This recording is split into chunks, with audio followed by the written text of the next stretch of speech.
Rain fell softly over the city the evening the twins, Kenny and Taiwo, walked home side by side. They were 24, born into wealth, and still studying in the university.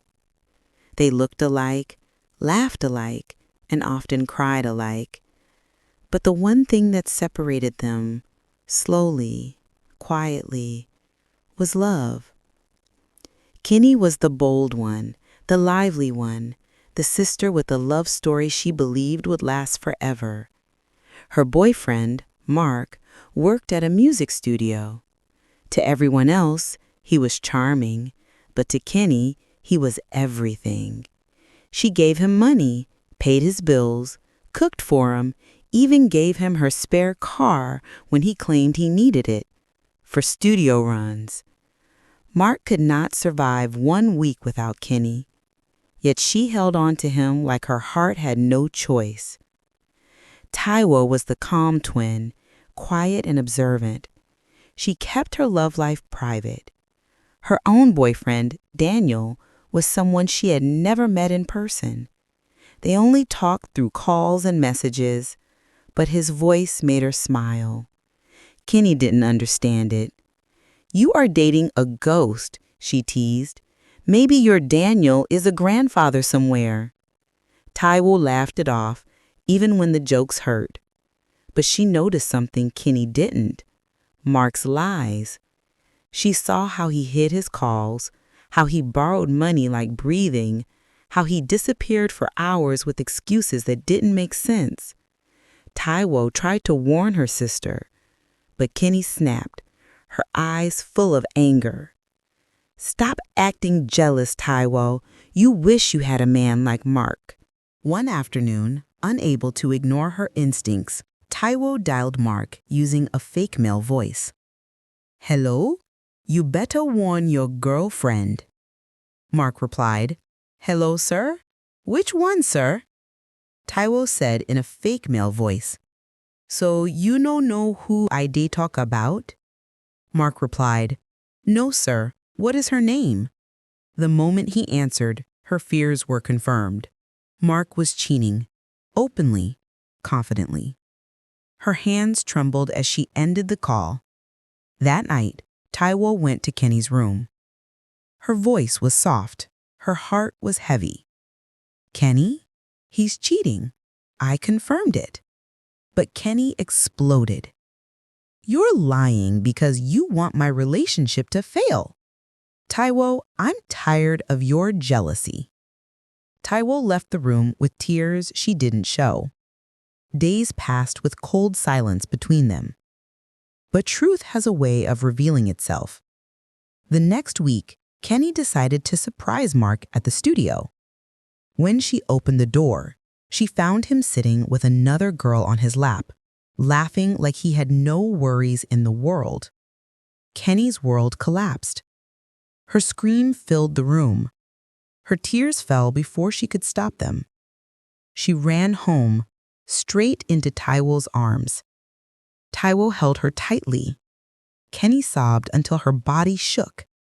"You were right. I'm sorry. I'm so sorry."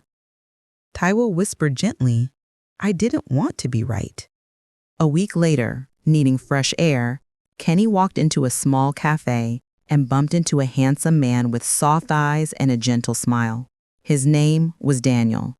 He made her laugh again. They exchanged contacts, and soon they were talking every day. Kenny glowed like someone who had finally found light after darkness. But Taiwo noticed something strange. Daniel's voice sounded familiar, too familiar. One evening, her phone rang. She looked at the screen and her heart stopped. Daniel! Her Daniel! She picked up the call, and the moment he spoke, the truth hit her like lightning. The man Kenny was falling for was the same man Taiwo had been dating on phone for months. Her hands trembled, her chest tightened. She walked to Kenny's room, tears building in her eyes. "Kenny, Daniel is my boyfriend." The silence broke into shouting, hurt, accusations, pain both sisters had buried for years. But through the tears, they remembered something far deeper than any man. They remembered they were twins. And no relationship, no matter how painful, was worth breaking that bond. Taiwo ended things with Daniel first. Kenny blocked him immediately after. They sat together that night, crying and healing at the same time. But the story didn't end there. Mark returned. He showed up at their gate with flowers, kneeling dramatically, begging Kenny to take him back. She ignored him. But Mark didn't stop. He began telling people that the expensive car Kenny gave him belonged to him. He even claimed Kenny still owed him money. That was when Taiwo stepped in. She gathered every receipt, every screenshot, every transfer alert that proved Mark had been living off Kenny. She took the car documents showing Kenny's name. She packed all the evidence neatly into a folder and walked straight to the police station. Within hours, officers arrested Mark at his apartment. He tried to run, but they caught him. Neighbors watched as he was handcuffed and humiliated. Mark was forced to return Kenny's car, all her money, everything she bought for him. He was charged with fraud and obtaining by false pretenses. Kenny cried, not out of love, but out of relief. She held Taiwo close, whispering, "You saved me. You always have." Life calmed down. Soon, Kenny met a man named Leo, gentle, kind, hardworking, the kind who didn't need her money to feel like a man. Taiwo found love with Ryan, a man who showed up in person, who respected her deeply, who made her feel seen. One night, as the twins shared ice cream on the couch, Kenny rested her head on Taiwo's shoulder.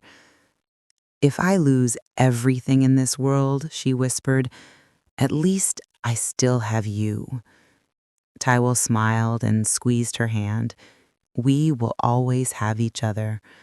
And for the first time in a long time, the twins stepped into a future free of lies, full of healing, and full of the love they truly deserved.